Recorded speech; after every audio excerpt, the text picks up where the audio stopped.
आदाब नाजरीन, में शानू फरीद संडे बैठक एपिसोड फर्स्ट में आप सबका वेलकम करता हूं। आज मेरे साथ पीडीपी के यूथ पॉलिटिशियन उमर कफील जी हैं। आज हम इनसे सियासत के ऊपर बातचीत करेंगे। उमर साहब, सबसे पहले आपका बहुत बहुत शुक्रिया कि आपने हमें अपना कीमती वक्त दिया। हाँ, बिस्मिल्लाहिर्रहमानिर्रहीम। मैं आपका भी शुक्रिया अदा करना चाहता हूँ कि आज आपने मुझे इनवाइट किया। उमर साहब, मेरा पहला सवाल असम्बली के ऊपर रहेगा। असम्बली का सीज़न चल रहा था तो हमने देखा कि आपस में जो लीडर हैं, चाहे अपोजिशन की बात करें या फिर मौजूदा सरकार की बात करें, आपस में टकरार चल रहा था। क्या आपको लगता है आम लोगों को इसका फ़ायदा हुआ इस असम्बली का, या फिर सिर्फ आपस में ही टकरार चलता रहा? लास्ट 6-7 दिन से तकरीबन ये असम्बली का सेशन जो है ये चल रहा था। रमज़ान के बाद एक बार फिर 6 दिन, तकरीबन 7 दिन हमें देखने का मौका मिला। लेकिन अफसोस की बात है कि इस बार जो असम्बली में मैंने बहस देखी, खासकर मैं रूलिंग पार्टी के एमएलओ के बारे में बात करूंगा, सिर्फ और सिर्फ अपने पर्सनल मामलात को लेकर ही वो डिस्कशन करते रहे। जी। मेरी गाड़ी, मेरा बंगला, मेरी सैलरी और मेरी सिक्योरिटी। फारूक साहब पे अटैक हुआ, तकरीबन 3 दिन कंटिन्यूस बहस चलती रही असेंबली में। ठीक है, अच्छी बात है, एक बड़ा लीडर है, लेकिन 3 दिन मसलसल आवाम के मुद्दे उठाने के बजाय आप एक ही मुद्दे पे अगर डिस्कस करेंगे तो ये आवाम के लिए अच्छी बात नहीं है। हिज़्ब इख्तिलाफ की तरफ से वहीदुर रहमान परा जी एक बिल लेकर आए, उस बिल को भी रिजेक्ट किया गया। वो बिल थी डेली वेजेस रेगुलराइजेशन बिल, एक प्राइवेट मेंबर बिल थी। वो वहीदुर रहमान परा जी की तरफ से इंट्रोड्यूस की गई थी असेंबली में। हमें ये उम्मीद थी कि शायद सरकार इसको रिजेक्ट नहीं करेगी, क्योंकि सरकार का एक, उन्होंने कहा था जी हम बहुत जल्द जो टेलीविजन है इनको रेगुलर करने जा रहे हैं। लेकिन सर, जैसे ही वहीदुर रहमान परा जी ने बिल पेश की तो जो रिस्पेक्टेड सीएम है उमर अब्दुल्ला जी, उन्होंने साफ तौर पर ये कहा कि सिर्फ न्यूज़पेपर के लिए फ़ोटो छपाना चाहते हैं, असली हमदर्दी कोई नहीं। अगर करना चाहिए था तो पहले कर देते, जब इनकी सरकार थी, फिर बीजेपी के साथ, मतलब बीजेपी की सरकार थी, तब करना चाहिए था। देखिए, जब पीडीपी जब से बनी है ना, तब से लेकर आज तक नेशनल कॉन्फ्रेंस की नींदें जो हैं वो हराम है, क्योंकि पहले इनके खिलाफ कोई पार्टी नहीं हुआ करती थी। 96 से पहले की बात करें तो इनके खिलाफ कोई पार्टी नहीं थी। फिर 2002 में जब पीडीपी की क्रिएशन हुई, जब इनके खिलाफ बात करनी शुरू की, फिर लोगों को इनके गुनाह गिनाने शुरू किए, तब इनकी नींदें हराम हो गई। अब आप पीडीपी सुनिए, अब सुनिए आप पीडीपी ने बहुत अच्छे काम किए हैं, इसमें कोई शक नहीं है।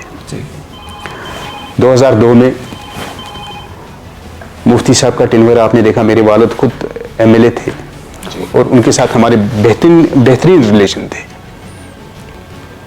एज ए सीएम मुफ्ती साहब ने मेरे वालिद की रिकमेंडेशन पे टीठवाल को ब्लॉक दिया, एक लीव एडमिनिस्ट्रेटिव यूनिट वहाँ पे।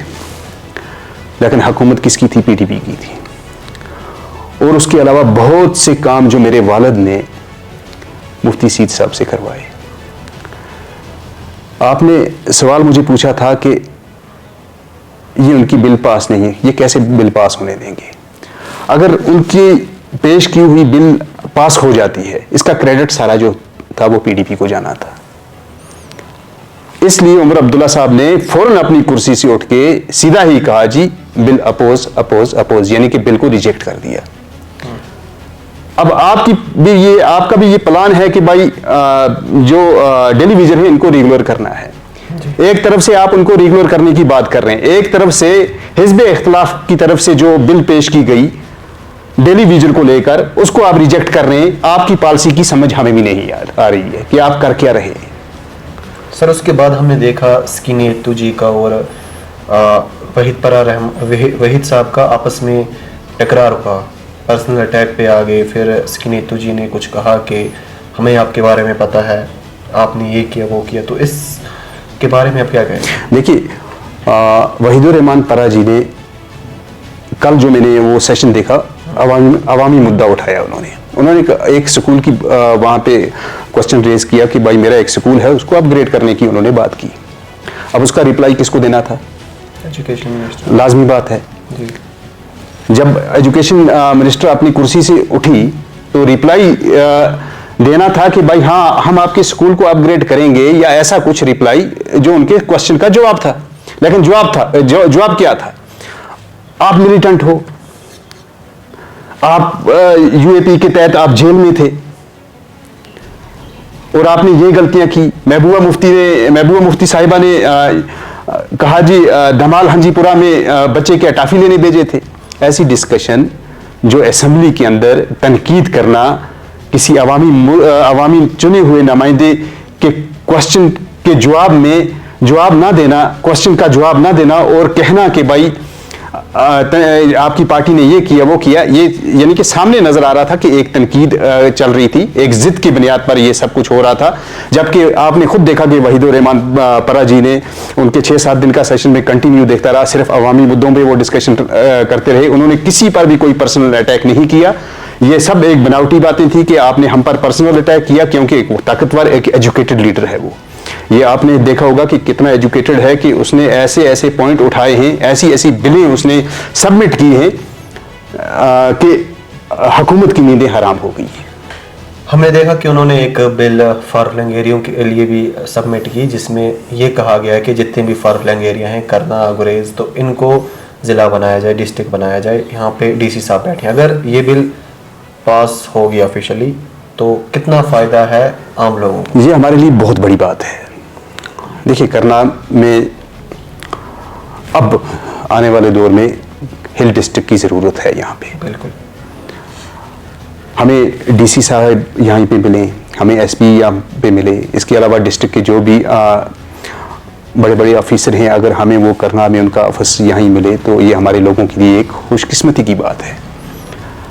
ये बिल वहीदुर रहमान परा जी की तरफ से सबमिट की गई है असेंबली में और गवर्नर साहब ने इसको पेश करने की इजाज़त भी दी है।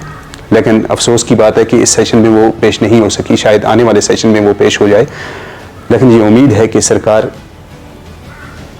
इस पर भी अपोज ही करेगी। मुझे लगता है कि ये बिल भी रिजेक्ट हो जाएगी क्योंकि ये पीडीपी की तरफ से पेश करदा बिल है।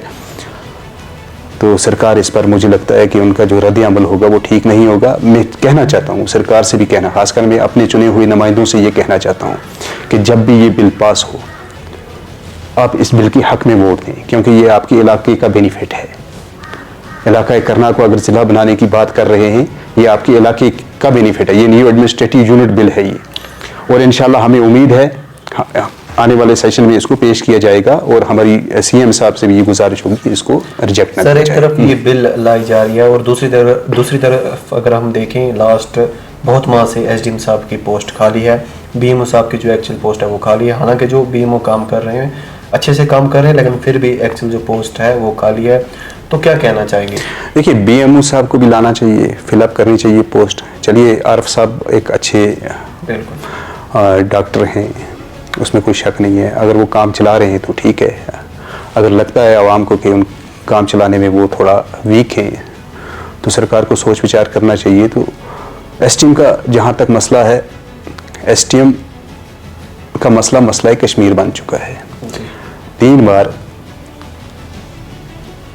हमारे चुने हुए नुमाइंदे जनाब जावेद मिर्चाल साहब ने 3 बार 0 आवर में क्वेश्चन रेज किया कि मेरे करना के अंदर एसटीएम की रिटायरमेंट के बाद वहाँ की पोस्ट जो है वो वैकेंट है, उसको फिलअप किया जाए।